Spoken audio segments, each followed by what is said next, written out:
Fala pessoal, tudo bem? Aqui é o Jean do canal DevHome e hoje eu estou trazendo um vídeo sobre formas geométricas no Adobe XD. Então a gente vai ver um pouquinho sobre quais são as formas geométricas possíveis de serem criadas aqui com a ferramenta e também sobre as suas propriedades.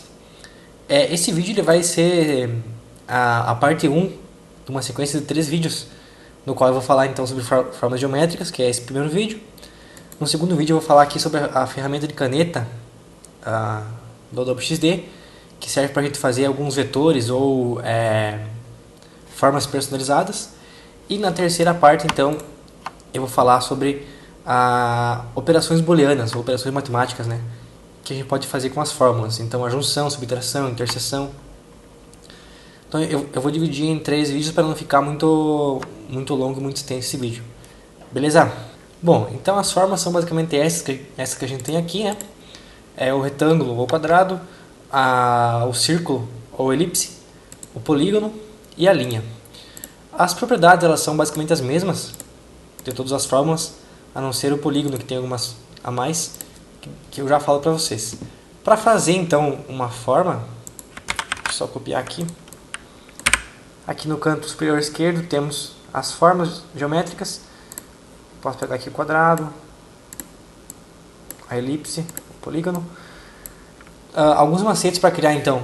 Se eu criar a forma apertando o Shift, ele cria com medidas perfeitas, tá? Ele cria uma forma perfeita, digamos assim. Tanto serve para o retângulo, que ele vai criar um quadrado perfeito, ou para a elipse, que ele cria um círculo perfeito. Isso com Shift. Se eu segurar o Alt, ele vai criar, não vai ser perfeito, mas vai ser a partir do centro. E se eu juntar o Shift com o Alt, ele cria uma forma perfeita a partir do centro. Beleza? Vamos falar um pouquinho então das propriedades delas. A primeira é o alinhamento. Então, quando a gente seleciona uma forma ou um elemento, aqui em cima a gente vê os alinhamentos. Aqui é para alinhar ele verticalmente, então é no topo, no meio ou embaixo. E aqui para alinhar horizontalmente, na esquerda, no centro ou na direita. Deixa eu voltar ela aqui. Também temos esses tipos aqui de alinhamento, que é a distribuição. Então, se eu seleciono essas 3 formas aqui e clico aqui, ele vai distribuir elas igualmente da forma horizontal. E aqui ele vai distribuir elas igualmente da forma vertical. Então, vai deixar um espaço igual entre elas. Certo? Deixa eu dar um Ctrl Z aqui. Beleza. A segunda... antes que eu esqueça, também tem algumas guias no próprio Adobe XD que facilita o nosso alinhamento. Então, se eu pego aqui um elemento e arrasto ele, vocês podem perceber que tem umas linhas são criadas. Então, aqui eu posso estar alinhando no meio, né? E através dessas linhas eu posso ter um auxílio de alinhamento. Também, se eu segurar o Shift e alinhar, ele vai alinhar somente, ele vai mover somente em um eixo. Se eu pegar uma forma e colocar aqui assim, e pegar outra e deixar aqui a 30 de distância dela, quando eu trazer outra forma, ele automaticamente vai reconhecer o 30 aqui e vai sugerir para mim, para manter a consistência então, né? Ele vai sugerir para mim posicionar em 30 automaticamente. Então ele dá uma quebradinha aqui, ó, vocês podem ver. Seguindo aqui então, temos a repetição de grid, que é basicamente para você repetir o elemento. Você clica ali, ele vai repetir tanto vertical como horizontal. Creio que isso dê para fazer um vídeo separado só sobre isso, porque é bem interessante e bem utilizável. Aqui então, como eu comentei antes, as operações booleanas, que eu vou mostrar para vocês no próximo vídeo. E aqui embaixo, no componente, é para a gente transformar então esse elemento num componente. Então, quando a gente coloca aqui e transforma ele num componente, a gente pode colocar um hover nele e pode definir estados. E também, com ele se tornando um componente, ele fica disponível aqui para a gente reutilizar em outras telas. Também vou fazer uma aula só sobre isso, um vídeo, né? Só sobre isso, porque é muito legal para você utilizar em outras telas, mexer só num estilo e alterar em todos os estilos, então é bem bacana. Passando aqui então para o tamanho e para a altura, bem tranquilo você pode alterar aqui ou aqui, né? Se você segurar o Shift, ele vai de 10 em 10. Aqui a posição na tela, então eixo X 0, por exemplo, e eixo Y 0. Rotação, eu posso mexer na rotação aqui, ou também aqui, colocando o cursor aqui em cima da forma, aparece o ícone de rotação. Se eu segurar Shift, ele vai rotacionar de 15 em 15. E aqui uma rotação já pré-pronta para mim, só alterar em 180 graus, eu acho que é o ângulo. Isso aí. Continuando aqui então, aqui vou dizer se a forma ou elemento, né? Como a gente está tratando de forma aqui, eu vou repetir mais forma, mas tanto forma ou elemento. Se ele é responsivo ou não, então se ele vai se adaptar ao tamanho do seu elemento pai, pode ser auto ou manual. E aqui então a gente vai para a aparência. Bom, aqui na aparência eu defino então a opacidade, primeiramente, do elemento. Aqui o tipo da cor. E aqui embaixo a cor então propriamente dita, né? Aqui eu posso mexer em gradiente, posso fazer bastante coisa. Também vou fazer um vídeo só sobre cores, que é bem interessante. Aqui no Adobe XD é bem amplo o assunto. Aqui então foi os dois campos que eu disse que o polígono tem e que os outros não tem.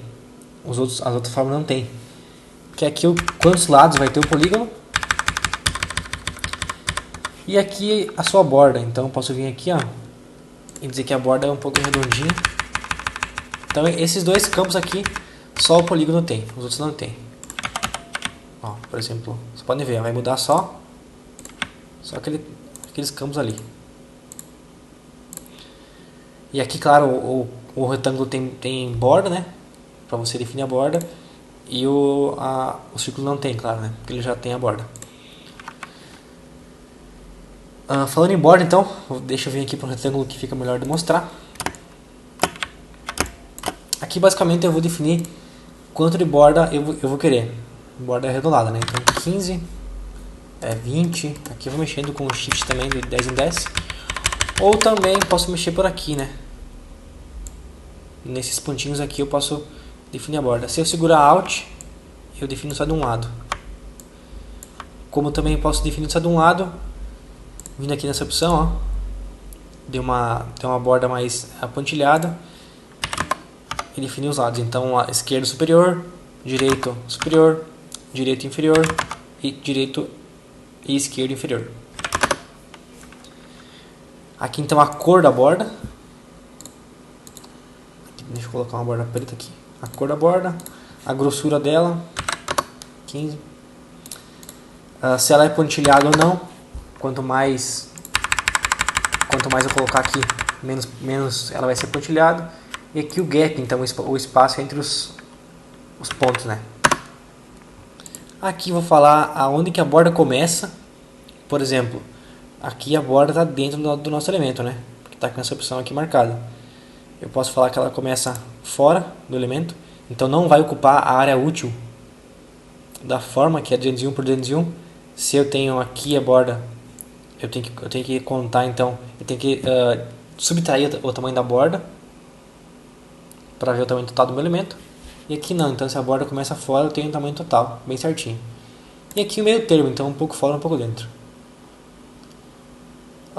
Essa próxima propriedade aqui é então se a borda é um pouco quadriculada, se ela tem o formato quadrado, ou se ela é redondinha. Deixa eu diminuir aqui, aumentar na verdade, não, diminuir aqui, aumentar aqui, isso. Então se ela é redondinha, se ela é quadrada, ou se ela é quadrada, mas tem a linha guia aqui dentro dela ainda. Isso aqui eu posso mostrar depois com a linha, que é mais fácil de ver. Essa próxima propriedade aqui, eu não sei direito para que ela serve nos quadrados, no círculo, enfim. Mas eu descobri que para que ela serve aqui, por exemplo, na ferramenta de caneta. Que é se eu desenhar aqui umas linhas, né, por exemplo, e pontilhar elas. Deixa eu pontilhar com mais. Aqui, 19. Se eu pontilhar elas, deixa eu selecionar aqui, vim aqui no canto. Aqui o canto está quadrado, aqui ele está um pouco mais redondinho e aqui está um meio termo, né? Então foi por isso que eu descobri. Se alguém sabe para que serve aqui em outros elementos, podem me falar aí nos comentários que a gente vai se ajudando e vai descobrindo para que serve. Beleza? Aqui então temos a sombra do elemento. Se você marca a sombra aqui, você pode alterar ela no eixo X, no eixo Y e a quantidade, né? A opacidade dela 0, então é a cor sólida. E quanto mais você for aumentando aqui, mais ela vai borrando a sombra. E aqui você escolhe a cor, então. Posso pegar o pincelzinho para colocar a mesma cor aqui da minha forma. Beleza? Aqui abaixo temos duas opções de blur. Então, background ou elemento. Deixa eu selecionar aqui o triângulo. Começar pelo objeto. Então aqui basicamente eu vou definir se o objeto tem blur ou não. Bem simples. E aqui é um blur do background. Deixa eu mostrar para vocês aqui. Por exemplo, deixa eu só colocar esse triângulo aqui por cima. Por exemplo, se no meu site tem uma imagem assim, eu quero escrever em cima dessa imagem, se eu colocar somente a letra não vai ficar legível, né? Então eu dou um blur na imagem com essa ferramenta aqui. Clico aqui no blur. Aqui eu defino a quantidade do blur, né? Propriamente dito. 30. Aqui eu defino o brilho dele. Quanto menos é mais escuro. E aqui eu defino a opacidade. Então deixa eu aumentar aqui. Então se eu tenho uma imagem ali embaixo e eu colocar um texto aqui, fica mais fácil de ler. E aqui eu posso configurar. E para finalizar, nós podemos marcar o elemento aqui se ele é exportável. Então se a gente marca aqui e quando a gente for exportar nosso projeto, esses elementos marcados também vão ser exportados juntamente com o projeto. Bom pessoal, era isso sobre as formas geométricas. Fiquem ligados aí que eu acho que hoje ou amanhã eu lanço um vídeo sobre a caneta e as operações booleanas. E se você estiver vendo esse vídeo daqui uma semana ou duas, já vai estar os links aí na descrição e durante o vídeo. Beleza pessoal? Até mais, obrigado.